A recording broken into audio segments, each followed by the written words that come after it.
Hello everyone, welcome to Nine Star Academy. आज के इस वीडियो में हम लोग बात करने वाले हैं यूपी स्कॉलरशिप का एप्लीकेशन फॉर्म आपको किस तरीके से फिल आउट करना है।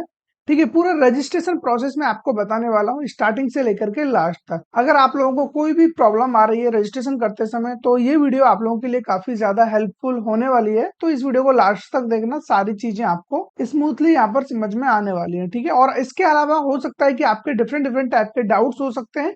उसके लिए कमेंट बॉक्स आपके लिए ओपन है, वहां पे आप अपना जो भी प्रॉब्लम है उसको रेज कर सकते हो। उसका सॉल्यूशन आपको बहुत जल्दी वहां पर मिल जाएगा। ठीक है, तो अभी मैं आपको बताता हूँ रजिस्ट्रेशन किस तरीके से करना है, बाकी प्रोसेस क्या है, लास्ट डेट क्या होने वाला है। ठीक है, सारी चीजें इस वीडियो में कवर करने वाले हैं। तो फटाफट आप लोग ऑफिशियल वेबसाइट पर आ जाइए, जो कि आप लोगों को यूपी स्कॉलरशिप की वेबसाइट इस तरीके से देखने को मिलेगी। ठीक है, ये इसका बेसिक इंटरफेस है जो देखने को मिल रहा है। प्रीवियस ईयर से थोड़ा सा अच्छा और स्मूथ इन्होंने कर दिया है, वो बात मानना पड़ेगा, क्योंकि यहाँ पर जितने भी अपडेट है वो काफी अच्छी तरीके से आपको देखने को मिल जाते हैं। जैसे कि आप देखो यहाँ पर लास्ट डेट वगैरह कितना इजीली आप लोग यहाँ से रीड आउट कर सकते हो। ठीक है, ये पॉपअप इन्होंने दिया हुआ है, इसमें देखो सारी चीजें आपको एकदम से क्लियरली मेंशन की हुई है। शिक्षण संस्थान द्वारा मास्टर डेटा तैयार करना, सारी चीजें आपको कितनी आसान तरीके से यहाँ पर समझा रखी है। इस तरीके से देखिए सब कुछ यहाँ पर क्लियर दे रखा है। 10वां 11 और 12 के बाद यानी कि जितने भी post matric other than intermediate वाले बच्चे हैं उनके लिए ये नोटिस दे रखा है। और बाकी अगर आप लोग 9th 10th 11th 12th में हो तो यहाँ पे क्लिक करके भी अपना शेड्यूल देख सकते हो। ठीक है, बाकी यहाँ पर कब तक आपको रजिस्ट्रेशन करना है उसके लिए अगर मैं बात करूँ तो वो भी आपको इजीली देखने को मिल जाएगा। ठीक है, जैसे ही आप लोग देखो यहाँ पर थोड़ा सा नीचे जाओगे तो इधर देखने को मिलेगा छात्रों द्वारा रजिस्ट्रेशन। ठीक है, एवं ऑनलाइन आवेदन, तो उसके लिए लास्ट डेट होने वाला है आप लोगों के लिए 20 दिसंबर 2025। तो 20 दिसंबर तक आप रजिस्ट्रेशन वगैरह कर सकते हो अगर आप लोग 12th के बाद किसी भी कोर्स के लिए यहाँ पर रजिस्टर कर रहे हो तो। लेकिन अगर आप 9th 10th 11th 12th में हो तो लास्ट डेट क्या होने वाला है वो आप यहाँ पर देख सकते हो। 30 अक्टूबर लास्ट डेट आपके लिए होने वाला है 9th 10th 11th 12th वाले बच्चों के लिए। ठीक है, ये तो लास्ट डेट हो गया, अच्छा खासा टाइम है, बड़े आराम से तसल्ली से रजिस्ट्रेशन फॉर्म फिल करना है। एक छोटी सी भी मिस्टेक कहीं ना कहीं आपको प्रॉब्लम में डाल देगा, और बहुत सारे बच्चे हैं ठीक है जिनका स्कॉलरशिप इन छोटी छोटी गलतियों की वजह से यहाँ पर होल्ड किया जाता है। अभी आने वाले टाइम पर आपको पता चलेगा जब प्रॉब्लम्स क्रिएट होने लगेंगी। ठीक है, जब आप अपना करंट स्टेटस चेक करोगे वहां पर बहुत सारी प्रॉब्लम्स क्रिएट होती हैं। अब जो जिन बच्चों का रिन्यूअल है या फिर वो बच्चे अगर पहले से हमारे सेशंस को देखते हुए आए या किसी के भी वीडियोस देखते हुए आ रहे हैं तो उनको भली भांति पता होगा कि कितनी ज्यादा प्रॉब्लम्स यहाँ पर देखने को मिलती है अगर कोई भी एक छोटी सी मिस्टेक हो जाती है। अगर आपने रोल नंबर भी गलत फिल कर दिया ना तो उसके भी काफी ज्यादा नेगेटिव इम्पैक्ट आपको देखने को मिलते हैं आने वाले टाइम पर। तो उन सब चीजों से बचते हुए ठीक है टाइम लेकर के और बड़े आराम से आपको रजिस्ट्रेशन फॉर्म फिल करना, एक छोटी सी भी मिस्टेक नहीं होनी चाहिए। मैं बार बार इस चीज को दोहरा रहा हूँ, चाहे आप अपने फॉर्म को 10 से 20 दिन में ही क्यों ना फिल करें, लेकिन हर एक चीज को सोच समझ करके ध्यान में रखते हुए ही फिल आउट करना है। ठीक है, तो अभी हम बात कर लेते हैं यहाँ पर आपको रजिस्ट्रेशन वगैरह किस तरीके से करना है। अगर आप फ्रेश स्टूडेंट हो, रिन्यूअल हो, तो उसके लिए मैंने ऑलरेडी एक वीडियो बना दिया है, वहां पर आप जाकर के चेक कर लेना। ठीक है, जैसे ही आप देखो स्टूडेंट वाले सेक्शन पे आओगे, स्टूडेंट वाले सेक्शन पे आने के बाद आपको यहाँ पर मिलेगा न्यू रजिस्ट्रेशन। तो सबसे पहले तो आपको रजिस्ट्रेशन करना है। अब रजिस्ट्रेशन पे जैसे ही आप क्लिक करोगे तो यहाँ पर आपके सामने कुछ इस तरीके से ये 4 बॉक्सेस आएंगे जिसमें आपको बोला जा रहा है for SC ST general category. ठीक है, यहाँ पर आपको OBC कैटेगरी के लिए ये वाला कॉलम आपका बना हुआ है, माइनॉरिटी के लिए। ठीक है, ये बाकी जो भी स्कॉलरशिप डिपार्टमेंट में काम कर रहे हैं उन सबके लिए होता है, ये हमारे काम का नहीं है। ठीक है, हाँ अब हम बात कर लेते हैं। सपोज करो आप कोई भी माइनॉरिटी सेक्शन में जाकर के कोई भी चूज कर लेते हो, post matric other than intermediate, आपने यहाँ पर क्लिक किया, आपको रजिस्ट्रेशन करना है। तो सबसे पहले आपसे यहाँ पर OTR नंबर मांगा जाएगा। ठीक है, अब OTR नंबर कहाँ से आएगा, इसके लिए मैंने ऑलरेडी सेपरेट वीडियो भी बना दिया है। OTR नंबर किस तरीके से आपको जनरेट करना है, बिल्कुल आसान है। यहाँ से भी आप रजिस्ट्रेशन कर सकते हो, क्लिक हेयर OTR रजिस्ट्रेशन। ठीक है, यहाँ जाते हो तो यहाँ से भी आप रजिस्ट्रेशन कर लोगे। देखो जस्ट यहाँ पर चेक करना है और आगे बढ़ जाना है, प्रोसीड करोगे तो यहाँ पर अपना जो भी है कैटेगरी चूज करना है, जो भी आपका अन्य पिछड़ा वर्ग यानी कि OBC, अनुसूचित जनजाति, अनुसूचित जनजाति, ठीक है, अल्पसंख्यक, सामान्य वर्ग, जितनी भी कैटेगरी है सब यहाँ पर मेंशन है। सपोज करो आपने सामान्य वर्ग चूज किया, यहाँ पर मोबाइल नंबर डालना है, इधर अपना कैप्चा फिल करना है और उसके बाद इजीली आप लोग यहाँ पर 2-3 और स्टेप है, उसके बाद EKYC करना होगा और फाइनल OTR। ठीक है, ये करने के बाद आपको OTR नंबर मिल जाएगा। अगर इसमें कुछ भी प्रॉब्लम आता है तो इससे प्रीवियस वाला वीडियो देख लेना। ठीक है, अभी हम बात करते हैं OTR को छोड़िए, यहाँ पर हम लोग रजिस्ट्रेशन प्रोसेस पे आ जाते हैं फिर से। ठीक है, न्यू रजिस्ट्रेशन पर जाओगे, उसके बाद न्यू रजिस्ट्रेशन पे जैसे ही आप जाओगे, एक सेकेंड, हाँ न्यू रजिस्ट्रेशन, और यहाँ पर सपोज करो मैंने post matric other than intermediate वाला ऑप्शन चूज किया। अब यहाँ पर आप जैसे ही एंटर ओटीआर आपको मिलेगा, ओटीआर आप यहाँ पर डालोगे तो इस तरीके से पेज आपके सामने ओपन हो जाएगा। ठीक है, यहाँ पर आपने जो ओटीआर नंबर फिल किया है वो ओटीआर नंबर यहाँ पर शो किया जाएगा। ठीक है, उसके बाद लाइक आपको अपना डिस्ट्रिक्ट सेलेक्ट करना है, ये बेसिक डिटेल अपना जो भी कॉलेज और यूनिवर्सिटी सेलेक्ट करने के बाद अपना कैटेगरी चूज करना है। ठीक है, अपना रिलीजन, उसके बाद यहाँ पर छात्र का नाम, मोबाइल नंबर, उसके बाद हाई स्कूल उत्तीर्ण करने का वर्ष, किस ईयर में आपने हाई स्कूल कंप्लीट किया है, हाई स्कूल बोर्ड क्या रहा है आपका, हाई स्कूल बोर्ड का अनुक्रमांक यानी कि रोल नंबर आपको डालना है। तो इस वाले कॉलम में तो कुछ भी डालने की जरूरत नहीं है, सिर्फ यहाँ पर आपको अपना रोल नंबर डालना होगा। ठीक है, इन बेसिक चीजों को ध्यान रखना और यहाँ पर अपना एक पासवर्ड बनाना है। ठीक है, यहाँ पर इस पासवर्ड को कंफर्म करना है।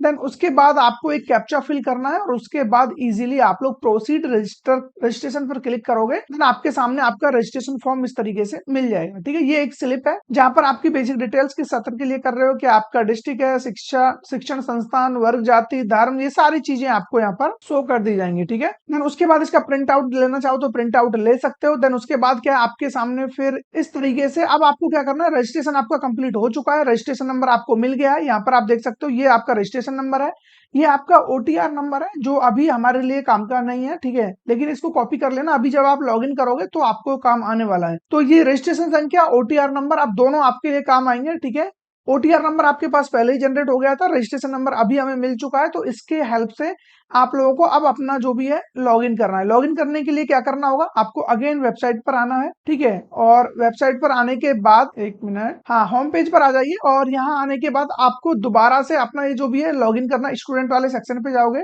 इधर लॉगिन फ्रेश और ये लॉगिन रिन्यूअल, रिन्यूअल उन बच्चों के लिए जिन्होंने ऑलरेडी स्कॉलरशिप पहले से ले रखा है, प्रीवियस ईयर में अप्लाई किया था। लॉगिन फ्रेश कैंडिडेट कौन है, जिन्होंने अभी जस्ट रजिस्ट्रेशन किया है, आपको लॉगिन फ्रेश पे जाना है।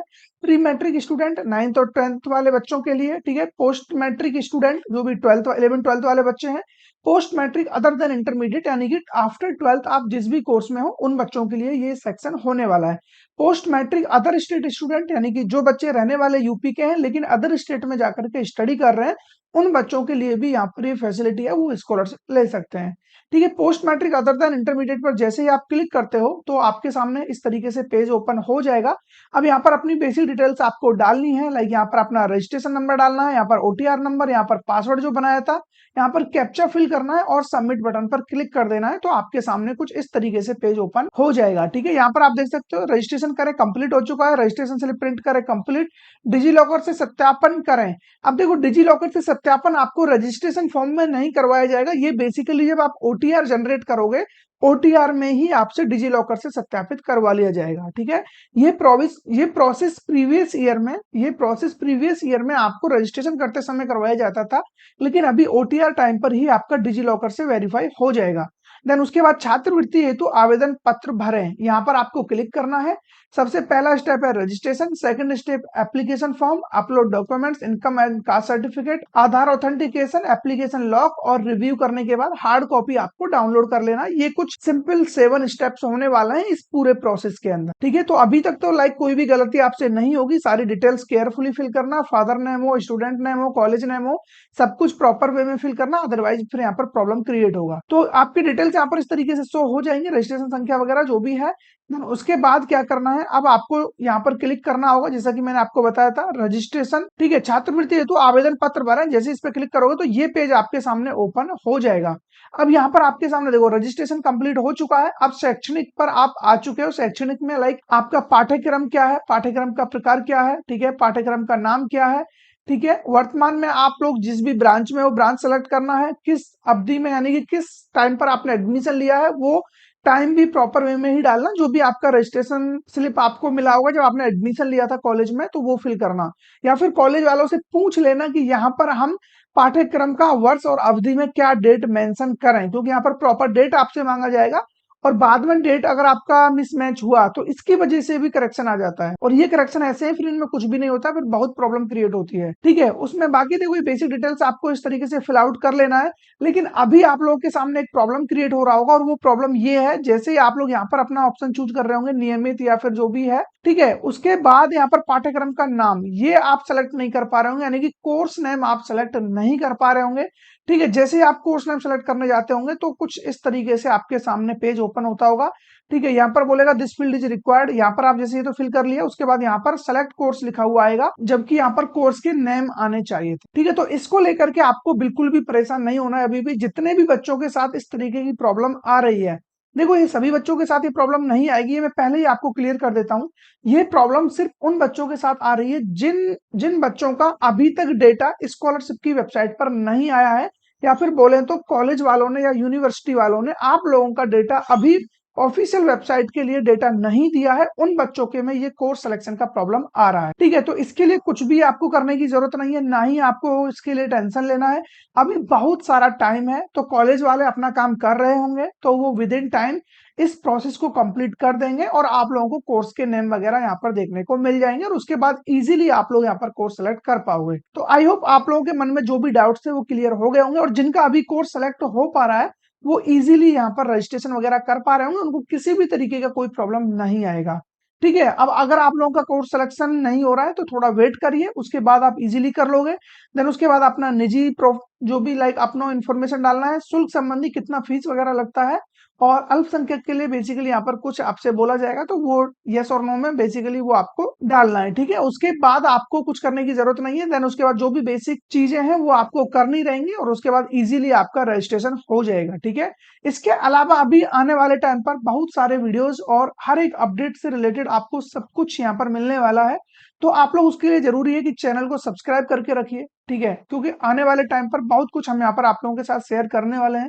अभी तो ये स्टार्टिंग है यूपी स्कॉलरशिप में। देखो यहाँ पर जो चांसेस है ऑलमोस्ट आपके 99% से लेकर के 100% तक स्कॉलरशिप मिलने के चांसेस होते हैं, अगर आप लोगों ने सब कुछ सही तरीके से फिल आउट किया है तो। अदरवाइज बहुत सारी स्कॉलरशिप है जहां पर स्कॉलरशिप मिलने के चांसेस बहुत कम होते हैं। यहाँ पर जब तक आप खुद से कुछ गड़बड़ नहीं करोगे तब तक आपको स्कॉलरशिप रुकने का कोई मतलब नहीं है, लेकिन जैसे ही आप खुद से मिस्टेक कर दोगे तो स्कॉलरशिप रुकने के फिर लगभग 50 से लेकर के 60% चांस बन जाते हैं। फिर उसके लिए आपको करेक्शन विंडो का वेट करना है, कभी करेक्शन विंडो एक्टिव हो रही है नहीं हो रही है, कभी आप लोग समाज कल्याण विभाग जा रहे हो, तो फिर ये सारी प्रॉब्लम्स हमें देखने को मिलती हैं। आई होप आप लोगों को यूपी स्कॉलरशिप से रिलेटेड अगर कोई भी डाउट है तो वो यहाँ से समझ में आ गया होगा, अगर फिर भी नहीं आया तो कमेंट बॉक्स आपके लिए ओपन है। और इसी तरीके से ये तो हो गया लाइक स्टेट लेवल का एक स्कॉलरशिप है जो यूपी वाले बच्चों के लिए है।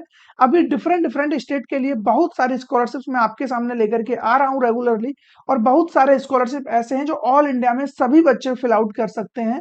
लाइक अगर उन्होंने यूपी स्कॉलरशिप भी अप्लाई किया हुआ है या एनएसपी पर भी अप्लाई किया हुआ है तब भी वो उन स्कॉलरशिप का बेनिफिट ले सकते हैं, जो कि बड़ी बड़ी कंपनियों की तरफ से होती है, संस्थाओं की तरफ से होती है, और कई सारे वीडियोज में ऑलरेडी डाल चुका हूँ। स्कॉलरशिप के नाम से एक अलग अपना प्लेलिस्ट है, वहां जाकर के चेकआउट कर लेना। ठीक है, और बाकी यूपी स्कॉलरशिप के नाम से अलग अपना एक प्लेलिस्ट है, तो वो भी आप रेगुलरली देखते रहें। ठीक है, तो फिर मिलेंगे ऐसे किसी इंटरेस्टिंग टॉपिक के साथ, तब तक बने रहिए हमारे साथ।